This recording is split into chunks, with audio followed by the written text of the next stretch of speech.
Welcome to the Jake's School Podcast. On today's episode, my guest is Tony Main. Tony's a good friend of mine and also a race car driver who drives sprint carts here. And Tony, how's it going? Good. Very good.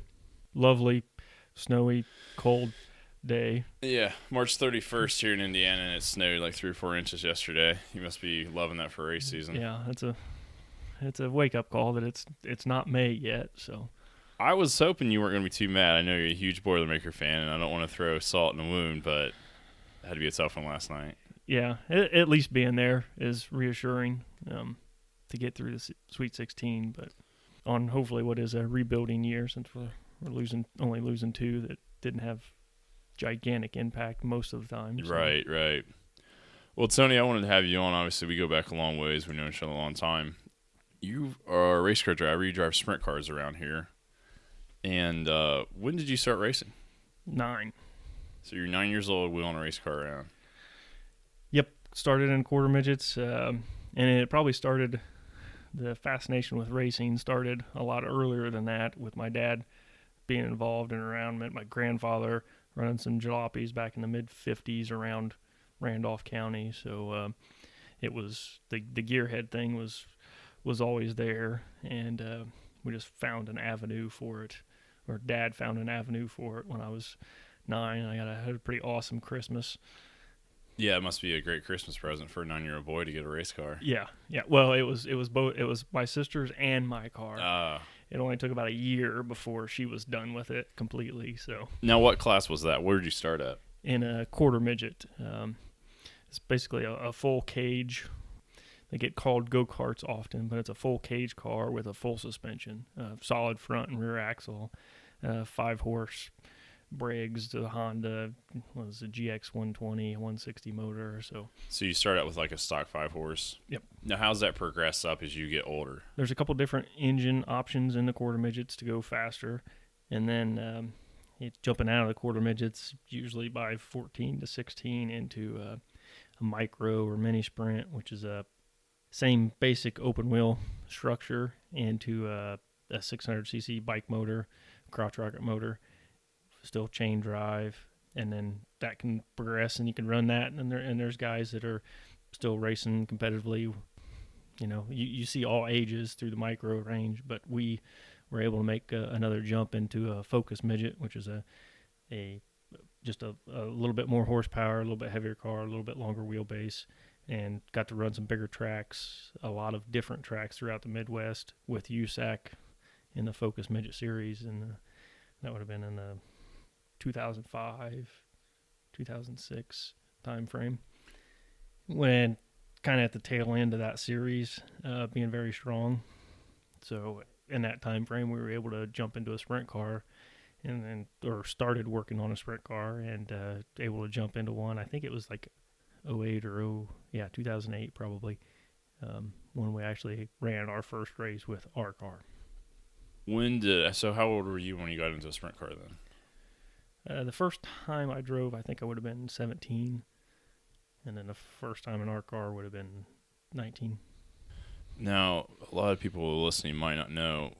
Can you kind of describe a sprint car? Because they're basically rockets. I mean, they're unbelievably fast, powerful. They get a lot of different names. Doom buggies.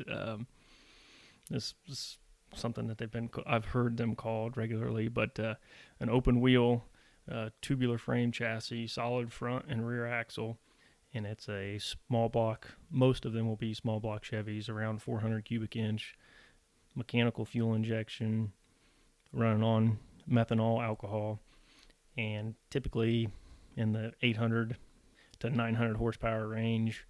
And there's no transmission, there's no clutch. So once you lock the rear end into gear, you get push started, which that's what a lot of people know the sprint cars by. And once you get push started, then you're off and running, and at the drop of the pedal, you've got all 800 or 900 horsepower at your hands. So at 17 years old, you had the opportunity to drive something with close to 900 horsepower. Yeah, it was a heck of a lot of fun. And anyone who knows me, I'm at a dirt track as much as I can be, so I love sprint cars. But it's crazy, especially here in Indiana, because there's really not an age limit, right, in Indiana, or minimum? Most of the tracks, I believe, probably the 15 would be the minimum, and that's just kind of what's based on to get into the pits. Probably a couple that can run clear as young as 13. I think 13 would probably be the minimum. But it's crazy. You go through the pits, and the young guys that look 16 years old are the ones that are driving these cars. Yeah, and it's compared to the wing sprint cars. Typically, the non-wing stuff is a little bit younger guy because they're a little bit more apt to take a big tumble in, and the guys that are, which I'm starting to notice too as I get a little bit older, that taking the tumbles isn't as much fun because it definitely takes a lot longer to recover from. It seems to be more of a young man's game. Now, when you say taking a tumble, these cars, with all the power and the speed, they'll just flip and fly everywhere. Yeah, it's definitely possible. With all the horsepower, it can get you into trouble, but when used properly, it can get you out of trouble. And generally, with anything in life, you have to have that experience of when it's used improperly and you get upside down, and then you realize, okay, now I know what I'm to do in that case, and you can usually keep from getting upside down. Now, still, with any open wheel car, it's pretty easy on a dirt track for somebody to get into a rut or a hole, and they bounce up a half a lane into you, and you catch a right rear tire, and you're going for a pretty good ride. Where all do you guys race around here? We have. You've probably raced at all the tracks in Indiana, Ohio, I'm sure by now. This area is so good and so deep with racetracks. We can run Friday nights, Saturday nights, and Sunday nights most of the summer. Gas City, Montpelier, Liberty, Indiana, which they probably won't be running, and they didn't run much of anything last year. Lawrenceburg, Putmanville, Paragon, Terre Haute. Plymouth runs a couple of sprint car races a year. Bearfield has a kind of a temporary dirt track. And then Waynesfield, Ohio, Eldora, which a lot of people know about with Stewart's ownership. Moeller, which is down by Cincinnati. And all these tracks are probably within 2 hours of Muncie, roughly? 2 to 3? With 3. Some of the Ohio tracks get into 3 hours. Terre Haute would be probably 3 hours. But yeah, like you mentioned, we are in the heartland of small track race, short track racing. Oh, and yeah. It's very spoiling. Because we'll meet people at these races that are from California. They come out to see racing. They come from all the way to the East Coast, down south, just to come see sprint cars in Indiana. Yeah. The greatest time for me and where you see that the most is the week of May, the last week leading up to the 500. The amount of racing that's in Indiana is just unbelievable, and it's all historic, very, very important races, and people travel from all over to be able to see that, and it's awesome to be 45 minutes from it. Yeah, it's spoiling. We'll be tailgating and talking to people from all over the country, and they're asking how long our drive was. I'm like, 45 minutes to Eldora. It's spoiling. Now, you mentioned dirt, and then there's asphalt. You run both? Yes. Two different cars, completely different cars now, but we're able to run both. And we got involved at the Little 500 and helping a good friend of mine that I grew up racing with, a guy that his dad that I followed so much as a kid to races, was as a family we followed. We went to Lanier, Georgia on a spring break to watch Donnie Adams run USAC Sprint Car Show down there, and then all the times at Winchester, Anderson, that Big Donnie was racing, and then we got to know Little Donnie, and got started racing with him in the quarter midgets, and then he made a couple different steps through some Kenyon cars and some different stuff, and he got into the dirt sprint car a little bit earlier than what we did, and we actually bought some of his equipment out, but now we're back racing with him on pavement, and we got to helping him at the Little 500 at Anderson, and really, my dad and I both really fell in love with that race. Now, the Little 500, that thing is world-renowned at Anderson Speedway. Tell people a little bit about the Little 5. Everything that sprint cars are about are sprint races, 30, 40-lap races. Everywhere in the world, that's as much as they run. Knoxville Nationals, they run 50 laps, which is probably about as long as any sprint car race besides the Little 500. It is just so very unique with 500 laps around Anderson Speedway, which is a high bank quarter mile that is tight. Yeah, the little 500 starts 33 cars, 3 wide, which is basically, I haven't had the opportunity to start very far up in the race, but in the 26th, 27th position where we've been started the last 3 years, it's definitely a track full, and it stays very full the entire race. Yeah, and if you get a chance, YouTube just the start of the Little 500 at Anderson Speedway. They start 33 cars, 3 wide, just like the big 500 at the Indianapolis Motor Speedway, and it is pure chaos. Yeah, and then the race is just nuts the whole race because of live pit stops. There's the first year that we ran it, coming into the pits after 175 laps in a haze anyway. And you pull in the pits, pull the car out of gear, and stop, and you're just sitting there like just in a complete daze, and get locked back in gear and pushed off and go again. So it's just a wildly entertaining from the fan aspect, and such a challenge as a team and a driver.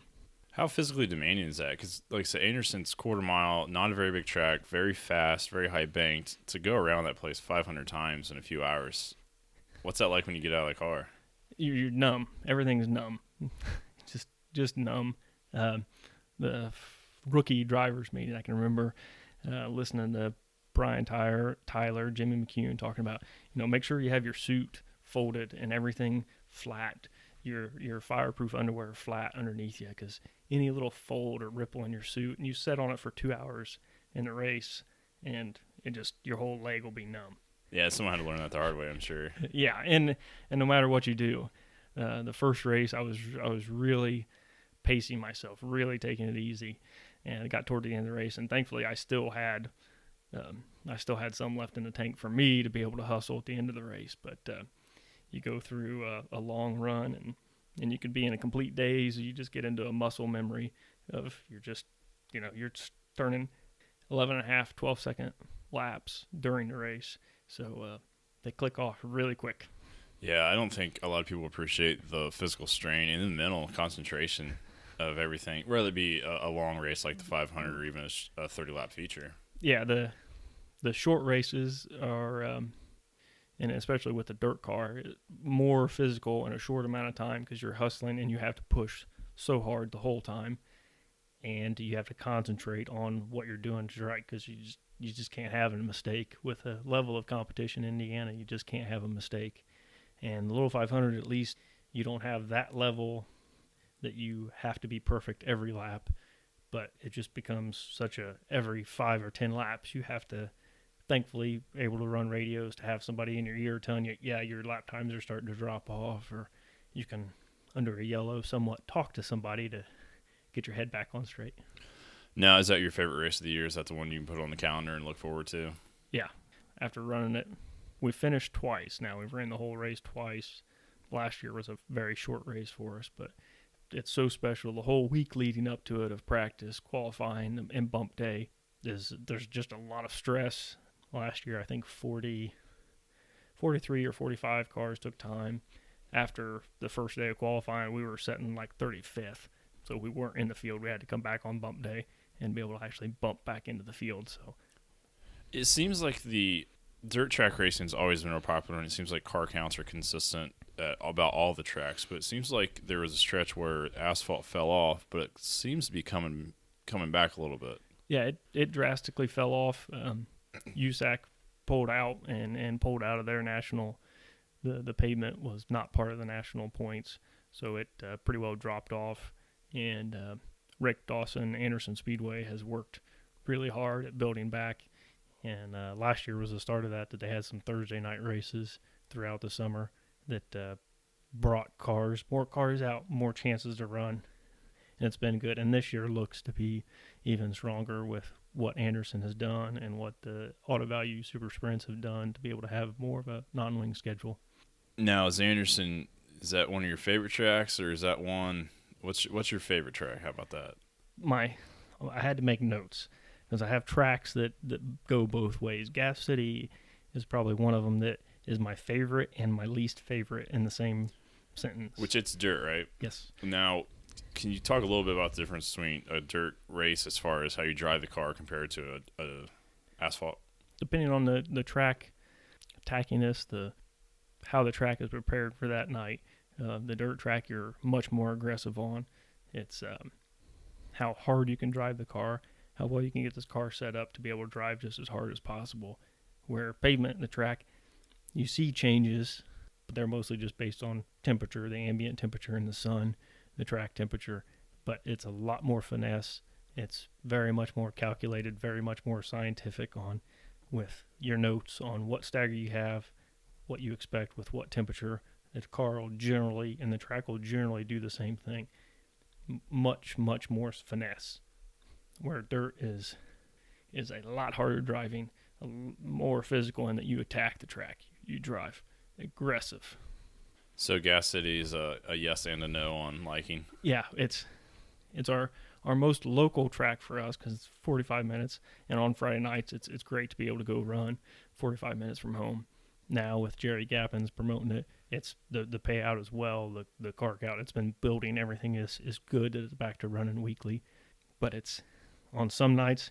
Love the place. We've had great runs, and then other nights outside looking in the B, in the middle of the B main, wondering what in the world we missed. And so it goes both ways. We've had good nights up there, and I've struggled immensely and taken some very hard licks up there too.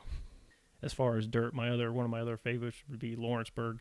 My dad's not a huge fan of that because of the size of the track. It's fast, the banking, it's aggressive. You can run the car hard, and it's somehow for that reason kind of fit into my style. That it's a flowing track. You can carry a lot of momentum. That tends to fit more into my style of a more of a wide open track that you have a lot of room to work.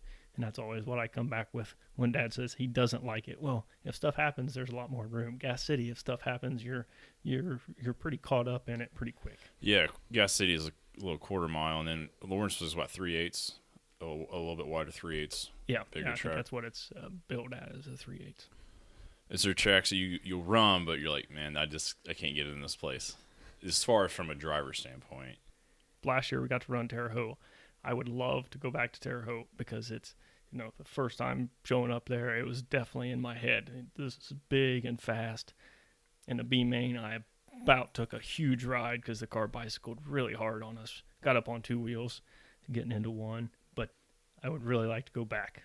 Now, the deal I made with my dad and my wife is that we probably won't ever go back. Yeah, it's a big half mile, right? Yeah, and it's roughly with what the gear we had in the car and the tire size, we figured, probably looking at about 145 mile an hour that you could potentially be running at the end of the straightaway, and you run the track extremely hard. You get set into the corner and you're back wide open and just railing through the corner. It's amazing how much throttle and how hard you could drive it. Now, Eldora is billed as the world's fastest half mile as far as dirt. How's that compared to like Terre Haute? Eldora with the shape, and once you get up to the fence and against the cushion, if there's a good cushion to be able to lean on, it's fast. You don't necessarily feel that you're running fast because the track flows. You carry a lot of momentum, and you don't feel, it doesn't ever sit you down in the seat extremely hard. Terre Haute, you feel the speed because you've got to slow up and set the car into the corner because it's flat. Lawrenceburg is one of them where you feel like you're running really fast because you run into the banking of the corner and the car sets down really hard into the track and really gets into the track. Eldora, you don't necessarily feel that because it's such a flowing, the shape of it allows it to be so much momentum. But yeah, when you're hooked up, you're on the gas hard, and that, especially with the wing cars at Eldora are just damn impressive with the speed. It's scary to watch just hot laps, just the practice sessions from the stands. It's unbelievably fast. Yeah, hot laps in a wing car at Eldora. Always tell anybody to go stand in the bottom of turn 3, right at the fence, and as they set the cars, and they'll have the car set, they won't crack the throttle, and they'll be running, if the track's really good, maybe 15 or 20 foot off the fence, and it's just extremely impressive with the speed they carry. Yeah, if you ever get a chance to go to Eldora, get a pit pass, go down in the pits, stand in the corner of 3 as they come into 3 and going into 4, and it will give you such an appreciation for the speed. We always do it with the late models at their big races, and it's scary down there.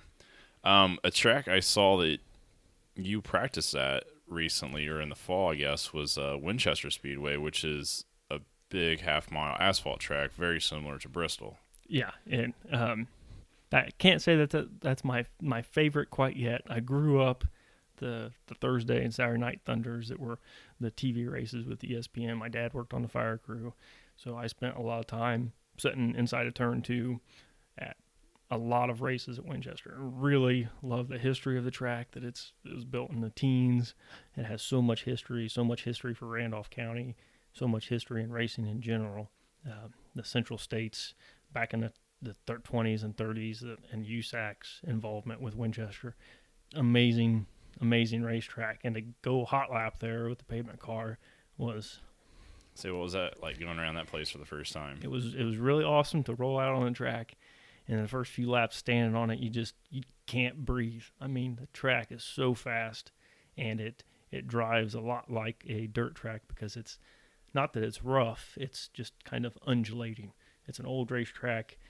It could probably use millions of dollars to be resurfaced and be, smooth, and then it would just be ungodly fast if it was actually smooth. But now they announced they're having a non-wings race this year, right? Yes, June 23rd, a Sunday afternoon show. It's been probably, close to 10 years? 10 years since they've had a non-wing sprint cars? 2010 was the last USAC show. You guys going to get out to that? That's the plan. As long as we get through Little 5 and all the spring races in one piece and okay. I really, really want to run Winchester.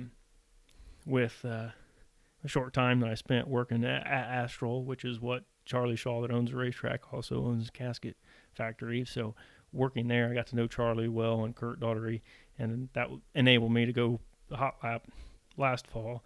And then that the hot lap session actually kind of helped push for got some attention back, that there's plenty of people that want to see non-wing sprint cars at Winchester, because it is extremely awesome racing to watch, because it's so fast and the track is just so awesome, and the speeds it carry. So it makes me excited about it. Dad, having experience and being on the fire crew out there so much, is not excited about it at all. I can understand that. The speed there is incredible. Now, you mentioned you're running an asphalt car at Anderson for Little 5, and then, which is a small quarter-mile track, and then you're going to go run a big half-mile. How much changing of the car do you need to do? The most of the changing, and it's the same way with a dirt car, the gears with the quick change rear end, in about 5 minutes we can change gears to go from a quarter mile to a 3/4 mile track. Typically for about everything in Indiana, we have about 3 to 5 gear sets we can run on all the dirt tracks in Indiana. And then the pavement is a little bit different, that we have a little wider range, because it has to be a little more exacting on what the gear ratio is doing. But then the stagger is about the only thing that changes, and that's for people that don't understand stagger. With the solid rear axle that we run in the sprint car, to help the car turn through the corner, you have to imagine it as like a red Solo Cup, to be able to turn a radius, the different sizes of the left rear and right rear tire. So at Anderson, most guys would be about 6 inches of stagger, which is the circumference difference of the left rear and right rear tires. If we go to Winchester, we'll probably be down to about 4 inches, roughly, I believe, is what we have notes from some other guys about. Now, the stagger on the dirt cars is more extreme, right? Yeah, it varies much more. At Gas City, a small quarter mile, we might start off with about 12 inches of stagger, and then by the end of the night, we could be at down to possibly 8 if the track is fairly slick. A racetrack like Eldora, we start off in that 8 to 10 range, maybe get up to 10, but probably in the 8 range, and then get down to 4 or 6 if the track is pretty slick. And that all, there's so many adjustments on the sprint car, so many different things you can change. You have a lot of options on how everything is set up. Now, I know a big debate in racing world is asphalt versus dirt, and it's kind of like chocolate versus vanilla. I personally like both. I'll go watch both. I probably prefer dirt. How's that for you, being a driver? And it goes back to a lot of the fan. There's different aspects of what makes a dirt race really good and what makes a pavement race really good. The pavement track, you're probably not going to see, slide jobs and 5 or 6 lead changes.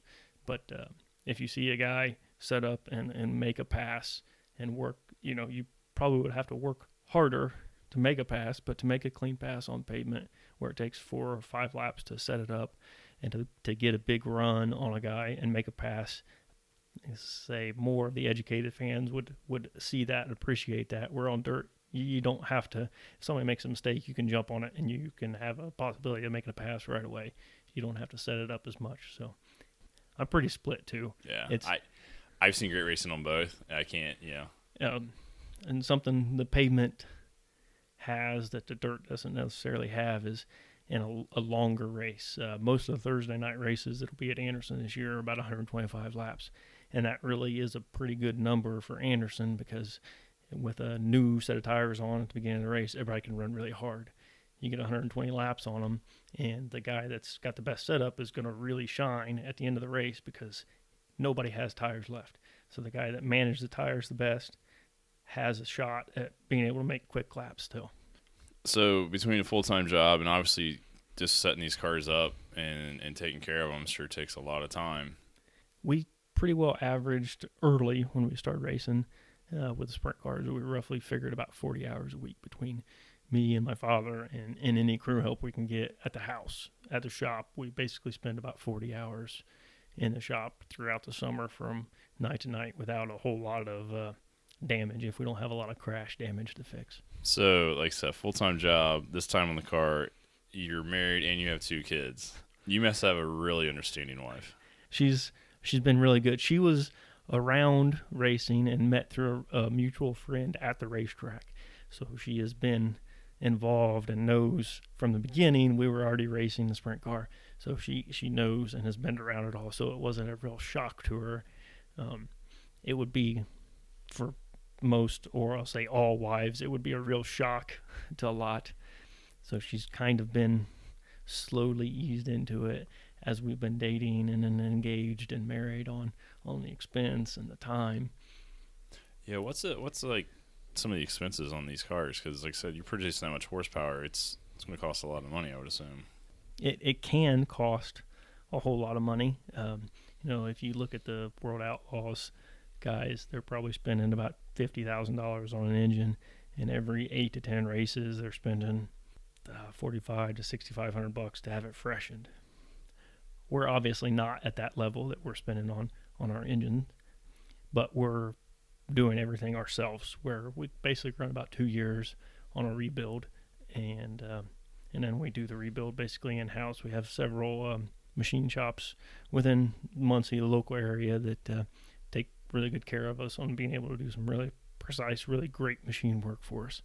Yeah, that's one nice thing about Indiana. There's so many tracks, and I mean, they're all sprint cars, but it is a money game, especially with like USAC. You guys can find a good level of competition for what you guys, Yeah, the weekly racing, just as any other hobby, and it's basically a hobby for us that we set what we're going to spend, and we know what we're going to spend, and then if we have good nights where we're able to roll the car in the trailer, not get anything tore up, have a top 10 finish, then those start to come close to breaking even, and anything you can do to, have 8 or 10 of those nights in a year, then that's a pretty good year. That with any hobby, if you can do anything and find a way to help it pay for itself, that's big. Now, you mentioned your dad worked the fire crews back in the day, like Winchester. He's been probably your main crew guy for years then, right? Yeah, there's that's been we have several other guys that got us into the sprint cars. Brooke and Wayne Pence were big at getting us into the sprint cars and helping us out in the beginning. And I still reference Wayne as the motor man, that he helps on all my motor build stuff. But Tim Harder is another guy that's been to a lot of tracks. Kenny Main, which is a distant relation for us. They come, Paul Covington, Joey Covington, they all come out and help at different times throughout the year, and then basically have everybody converge and help for the week of Little 5. That it takes a lot of help that week, let alone during the week, but also on race night with the pit stops. Yeah, it's really a team effort and your family support, so it's got to be nice to have everyone hopping on board and helping out. Yeah, that's one part of it that makes it a lot of fun, is you have a lot of guys that get along well together and want to do well together, and they all kind of jump in and push and help where they have strong suits. Now, if you're not in the car, what are you doing outside of work, outside of racing? Going to racing? Yeah, going to races, always something mechanical and gearhead. So any of the farming type activities.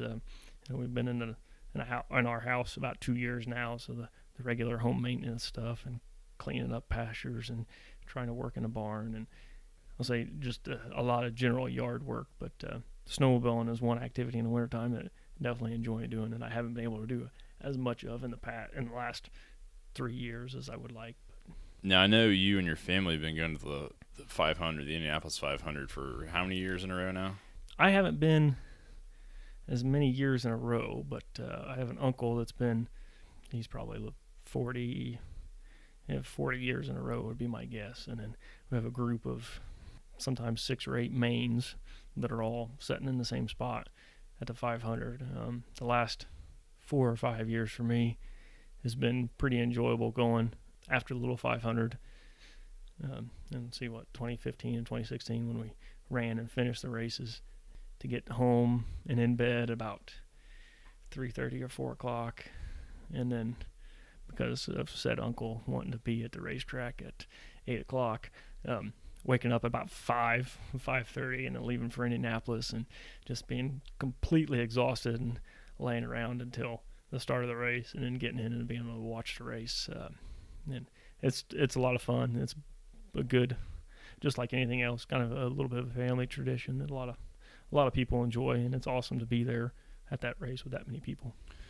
No, you said you have 2 sons. Any future mains coming along, getting in the quarter midgets or anything? We have 2 quarter midgets in the rafters at the shop already, so the plan is definitely in place. Grandpa's pretty set on hoping that one of them will pick up on it. Wife's pretty set on them hopefully picking up a basketball or baseball, which is totally out of my league and more in her foray of what she actually knows how to do. So I think one or both of them they'll definitely have their chances if they want to. I think as wild as they are right now, they'll probably do pretty good in a race car. Yeah, I'm not sure too many little boys have turned down a chance to grab a quarter midget. As this 2019 year, what do you guys got scheduled? I mean, obviously you're going to try to run the little 5. Yep, the little 5 and the June 23rd race at Winchester are highlights on the list. We'll hit 4 to 5 shows at Gas City on Friday nights. We'll try to hit several at Lawrenceburg with the dirt car. I think overall we generally plan on 12 to 15 races throughout the year is kind of what we have highlighted. The pavement car this year is probably going to take a little bit. We're planning on running it a little more than what we have been able to with the start of AVSS having non-wing pavement races. We're going to try to hit quite a few of, and I think they've got about 8 to 10 shows that we're going to try pretty hard to make all of, which includes the Thursday night races at Anderson and the Winchester race, and then Berlin and a couple more shows in Michigan. It'll be really neat to be able to go run some new tracks with the pavement car. You got any sponsors you want to give a shout out to helping you guys out this year? Yeah, we've got. As I said, it takes a lot of people helping, and G&G Oil in Muncie has been probably for about 7 or 8 years has been supporting us, along with Tom Cherry Muffler and the barn lot. Scott Quirk does a lot for racers in general in the area. And having Tom Cherry on the side of the car is pretty neat too, because he had such a history in racing. And Big Stuff Paint and Body down in Summitville, Andy Batauer was pretty instrumental in helping us get the pavement car, and then has been a big support with the pavement races because he had his family, his sons both, and him helping us on the car and in the pits. But he had a passion about the little 500. Him and his dad had been for many, many years. So he was helping us on the dirt car, and when we mentioned that we wanted to go pavement racing, he was all in. So he's been a lot of help and a lot of fun in going pavement racing with Andy. And how can people follow you, keep track of where you're going to be and your results and everything? I guess the typical ways, the Facebook. I'm on Facebook just personally. Twitter. Tony Main. I don't know exactly how you search on Twitter. I usually try to keep those up to date. Just recently started an Instagram. Don't know what I'm doing there. Not real good at all of the social media stuff, but You have to have Natalie take care of that for you. yeah, I don't even think she's on that either. So Well, I appreciate your time, and if you've never been to a dirt track or even an asphalt track, short track racing here in Indiana, do yourself a favor, go check it out. It's family friendly, it's affordable, it's a great way to spend the night in the summer, and supporting these guys that work full time, doing this as more of a hobby and not a full time job. It's very entertaining. It's a lot of fun. So do yourself a favor, get out to the track this summer, take someone, take a kid, and go see some racing. Tony, I appreciate your time coming out. I wish you best of luck this season. yep, thanks for having me. Hopefully I see you at Winchester. We're going to try real hard to be there. That place, there's some tracks you go to and it's entertaining, and some you go to and it's almost kind of scary to watch, and Winchester is definitely one of them. So as always, you can contact me on email, thejakeswheelpodcast@gmail.com, or on Instagram @thejakeswheelpodcast. Thanks.